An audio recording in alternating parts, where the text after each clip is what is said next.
Uno de los principales anhelos de la Reforma era que las personas pudieran leer la Biblia por sí mismas y no dependieran de un intermediario. Por eso Lutero fue un gran estimulador de la escuela pública y de la alfabetización. La Reforma viene justamente en el tiempo que se inventa también la imprenta a afirmar el libre acceso a la escritura. Ahora, para tener un libre acceso a la Biblia hay que saber leer y escribir, por lo menos hay que saber leer. Y entonces de ahí viene la importancia de enseñar, ¿cierto?, a leer y a escribir para que la persona, sabiendo leer, pueda ir a la escritura y acceder libremente a lo que está allí como palabra de Dios. El pueblo mayoritariamente era analfabeto. ¿De qué sirve ponerle un libro a un analfabeto, a un agricultor, a un peón de construcción de una casa, si él no va a ver más que papel con manchas negras? Entonces Lutero hace todo lo posible para que los gobernantes financien la educación de los niños, sobre todo de los niños sin recursos, porque la élite, o sea, los margraves o príncipes, ellos, claro, a sus hijos los educaban porque un día iban a ser la élite, iban a ser los gobernantes, que es el problema que arrastramos los países latinos. Y el retraso de nuestros países se debe a que hemos tenido muy malos gobiernos que solo han pensado en la élite, educar a la élite, en lugar de educar al pueblo. Pues la Reforma cambió de una nueva orientación. Por eso, desde el mismo origen, las iglesias evangélicas han trabajado, ¿cierto?, para la educación. De hecho, la educación pública, tal como la conocemos nosotros en todo el mundo, nace en las iglesias protestantes. Para mí es interesante pensar en los orígenes del sistema educativo argentino, que fue una época donde el mensaje que se trataba de transmitir es: queremos una escuela para todos, una escuela para, de alguna manera, homogeneizar a la población tan diversa, proveniente de la inmigración y todo, y con un énfasis muy claro en la laicidad, ¿no? Una escuela que no fuera una escuela dogmática, que no fuera una escuela para los católicos, que era un poco el debate en el que se planteaba a finales del siglo XIX. Y en ese momento, Sarmiento decide traer maestras de Estados Unidos, y no se ha hablado mucho de su trasfondo religioso confesional, pero estas maestras eran maestras protestantes, que venían de iglesias reformadas de Estados Unidos.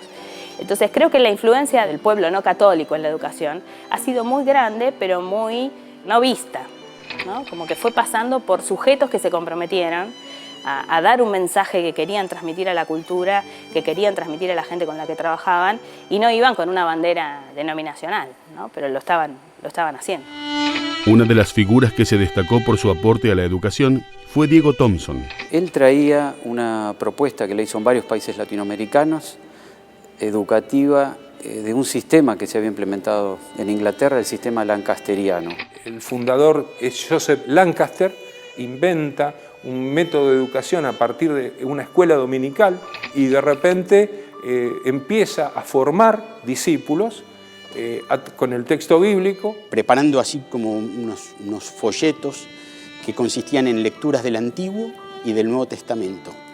Y era lo que utilizaban los niños de nuestro país para aprender a leer y a escribir. Los chicos acceden a través del texto bíblico y los que se van levantando como maestros son los monitores. Thompson también pedía que estos monitores no estuvieran en un estrado, estuvieran en un lugar más bajo. El monitor es un estudiante avanzado. Ese maestro, ese alumno que se transformó en maestro, es alguien que luego se transforma en maestro de sus propios compañeritos. Y de esta manera el alcance que podía tener la labor de un maestro en la alfabetización se potenciaba mucho más. Y eso era un sistema que traía la solución a un problema muy grande, que era la ausencia total de maestros formados. En un contexto de crisis educativa, porque no había recursos, no había docentes, no había personas formadas, este método va a ser de mucha relevancia. En ese momento la educación estaba en manos de sacerdotes de la Iglesia Católica. La autoridad con este sistema empezaba a democratizarse. Su labor fue, sin lugar a dudas, muy importante y de mucha trascendencia. Esos fueron un poco los preámbulos de una característica, de una influencia que tuvo la educación protestante evangélica en la presentación de valores y alternativas democráticas en la sociedad argentina. Juana Manso, escritora, traductora, periodista y maestra, en 1865 se integró a una iglesia protestante. ella empieza su labor en el ámbito de la literatura. Ella escribe una obra muy importante, el álbum de señoritas, que va a intentar reivindicar los derechos que tiene la mujer, el acceso a la educación, a la profesión, que tenga acceso a los derechos civiles. Fue propulsora de la educación popular, gratuita, laica y mixta. Pudo plantarse en un momento en el que la educación de las mujeres era algo impensado. Fue la directora de la primera escuela mixta de la Argentina. Hasta ese momento la educación prácticamente era para varones y en tal caso si había escuelas de mujeres. Siempre se pensaba en la educación de la mujer para el ámbito doméstico, ¿no?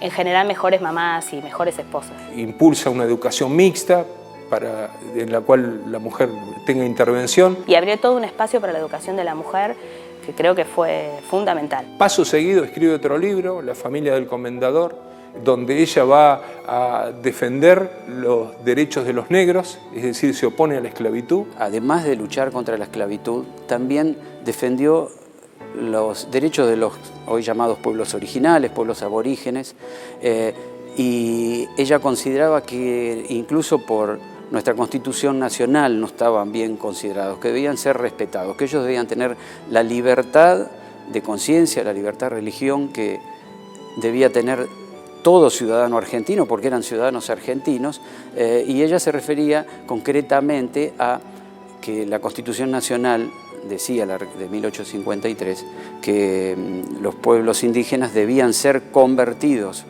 por la ayuda del medio del Estado, convertidos al catolicismo. Y a continuación de eso escribe un libro, a veces desconocido, que es el Compendio de Historia de las Provincias Unidas del Río de la Plata. 7 ediciones.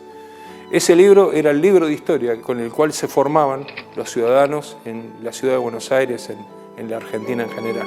Impulsó la creación de jardines de infantes y fundó 34 escuelas con bibliotecas públicas. Ella fue promotora de la educación infantil, digamos, preescolar, o sea, kindergarten, el kindergarten, que era una idea que en ese entonces, digamos, un poco inaudita, de cómo antes de los 6-7 años podía haber una educación formal para los chicos. Fue la primera mujer nombrada miembro de la Comisión Nacional de Escuelas. Tuvo que ver mucho con la labor educativa de Sarmiento, un personaje polémico pero indiscutido del impacto en la educación argentina o en la vida cultural argentina. Ella fue la fundadora de una revista que fue el órgano de difusión de las nuevas ideas pedagógicas y de la organización del sistema educativo argentino, una publicación que sigue hasta nuestros días que se llama Anales de la Educación Común. Va a tomar la dirección de lo que va a ser los Anales de Educación, que es una revista fundada por Sarmiento. La pone Sarmiento como directora Juana Manso. Y Juana Manso tiene otra mirada, una mirada mucho más radical, para lo que era su tiempo. Ella fue un poco un instrumento de nuevas formas de organizar la educación. Y desde ahí Juana Manso impulsa escuelas populares, bibliotecas populares, y no solo eso, sino favorece la capacitación docente en un contexto donde no había docentes capacitados, y en la misma publicación empieza a introducir traducciones de los principales textos de los pedagogos que favorecen una renovación pedagógica. Fue como una especie de locomotora, ¿no? Me la imagino así. Fue realmente una mujer con una vida muy difícil, muy sufrida. Lo que uno se imagina de leer su historia y sus escritos es que era una mujer con una fuerza impresionante. Cargó el estigma, ese doble estigma de ser mujer, por lo que en ese momento era despreciada en sus opiniones, y por ser protestante, digamos, era llamada hereje, era llamada disidente. El aporte de ella va a ser, sin lugar a dudas, uno, junto con el de Morris, yo diría que son de lo más destacado que hizo el protestantismo en el siglo XIX y XX, ¿no? En 1873 llegó a Argentina William Morris, un pastor metodista que trabajó en colaboración con la Iglesia Anglicana. Morris fundó escuelas, jardines de infantes, institutos de artes y oficios y hogares para huérfanos. William Morris fue una de esas personas que quizás de las limitaciones, de la escasez, pueden multiplicar, hacer grandes cosas. Él fue huérfano de pequeño, tuvo que autosustentarse, sus padres no le pudieron dar una educación formal, pero desde la temprana juventud tuvo un afán de autodidacta, de estudioso. Luchó contra todas las adversidades que puede tener la tarea de educar hoy o que la tuvo siempre, pero destinada a unos sectores sociales desprotegidos, desfavorecidos, para quien el sistema educativo no estaba pensado, no era necesario educar a esos chicos. William Morris creyó que esos chicos que estaban fuera del sistema, los más desfavorecidos, que los padres eran analfabetos, que a esos chicos se les podrían brindar los mayores recursos educativos. Tener la expectativa de que por ser pobres, por ser hijos de inmigrantes o por ser hijos de personas que caían en el vicio o muchos de ellos en la delincuencia, ellos también podían tener los mejores niveles estándares de educación. Y William Morris también estableció de una manera definitiva el buen trato en las aulas a los alumnos. Hasta ese tiempo, la idea autoritaria desde el Estado central, en donde el maestro tenía el poder de censurar, de castigar, William Morris, por el contacto estrecho con los niños, porque él también desarrolló una obra de recogida, de recepción de niños de la calle a través del Hogar El Alba, él encontró que la primera condición de la educación era una educación en el amor. El maestro y el alumno tenían que tener un vínculo de afecto. Sin eso no se podía tener objetivos pedagógicos. Lutero tiene un sermón que se llama La importancia de enviar los hijos a la escuela. Quienes llegaron a estas tierras se preocuparon muchísimo por la educación, pero no por la educación religiosa, por la educación pública. De hecho, los evangélicos lucharon por la ley 1420, por la educación pública, gratuita y laica. La introducción de los métodos de alfabetización o de educación liberadora de Paulo Freire fueron traídos a la Argentina básicamente por comunidades evangélicas. Fue una editorial evangélica la que editó los primeros libros de Freire, con su tremendo impacto en la educación informal primero y formal después. Y seguimos luchando por una educación pública, gratuita, laica, porque entendemos que la educación no es un privilegio de lo religioso, ni nosotros queremos imponer a través de la educación ningún dogma, sino porque creemos que la educación hace a la dignidad humana y nuestro compromiso como evangélicos es con la dignidad de todos los seres humanos, sean evangélicos, creyentes o no. La música también fue y continúa siendo un aspecto importante para el protestantismo. Lutero rompió barreras y acercó la música a las personas, ya que para él se encontraba al lado de la teología y debía ser considerada un regalo de Dios. Es muy importante la música porque cada domingo nosotros cantamos himnos, cantamos alabanzas. Justamente una de las propuestas que tuvo Lutero en la Reforma fue que cada lugar, cada pueblo, cada ciudad pudiera alabar al Señor con su lengua, en su idioma. Lutero también comprendió a la música como una herramienta para difundir el mensaje de la fe y agregó letras religiosas a canciones tradicionales. De esta manera podían aprender conceptos bíblicos las personas analfabetas, que en 1500 eran cerca del 85% de la población alemana. Lutero impulsó esos cambios buscando que los niños aprendieran música en los colegios y trabajando con otros reformistas para producir himnarios protestantes. Fíjate que la música ha sido una contribución de la Reforma en todos los tiempos. Lutero, de hecho, apreciaba la música de una manera particular y no existe prácticamente celebración evangélica que no esté acompañada de la música. En los últimos 30 años, en América Latina, en todo el mundo, pero muy en especial en América Latina, ha habido una renovación litúrgica, ¿no es cierto?, que ha convocado en verdad a la mayoría, ¿no es cierto?, y esto ha implicado que año tras año se vayan incorporando nuevas expresiones litúrgicas, tal es así que hoy esto es uno de los elementos más importantes dentro de una celebración o de un culto.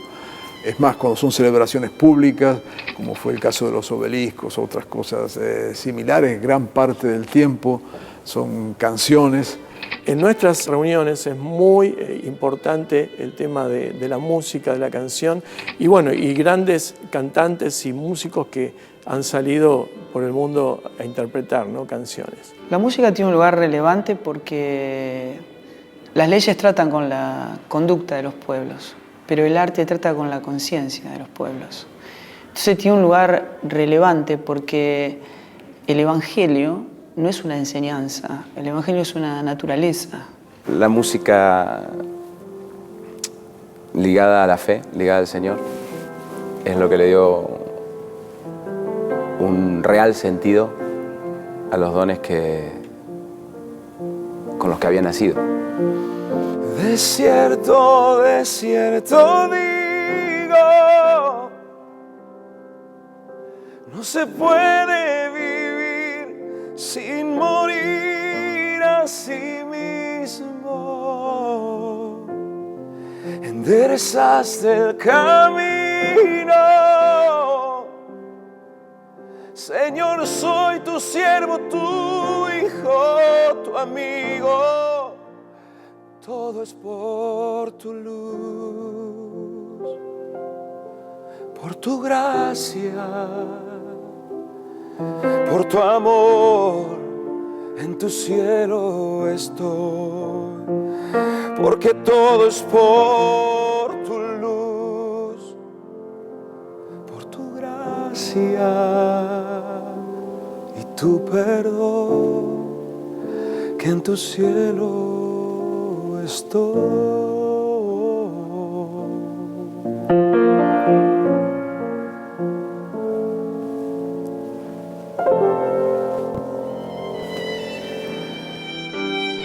En Argentina, la música ha tenido un rol central en las iglesias evangélicas, desde los reconocidos coros hasta las bandas de rock que han llenado teatros en las últimas décadas. Kiosco se formó hace 23 años. Siempre comunicábamos y decimos que Kiosco fue más una consecuencia que un objetivo. Si bien nosotros éramos músicos, en ese tiempo habíamos tenido un llamado a la vida mucho mayor, digamos, ¿no? Estábamos en ese momento trabajando con chicos con adicciones y estaba ocurriendo algo tremendo, porque Dios estaba transformando la vida de muchísimos chicos. Me acuerdo que en un año habían sido más de 150 chicos que habían sido sus vidas completamente transformadas. Entonces, en ese momento dijimos, ya que somos todos músicos, ¿por qué no usamos la música para hacer algo mayor?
Que estoy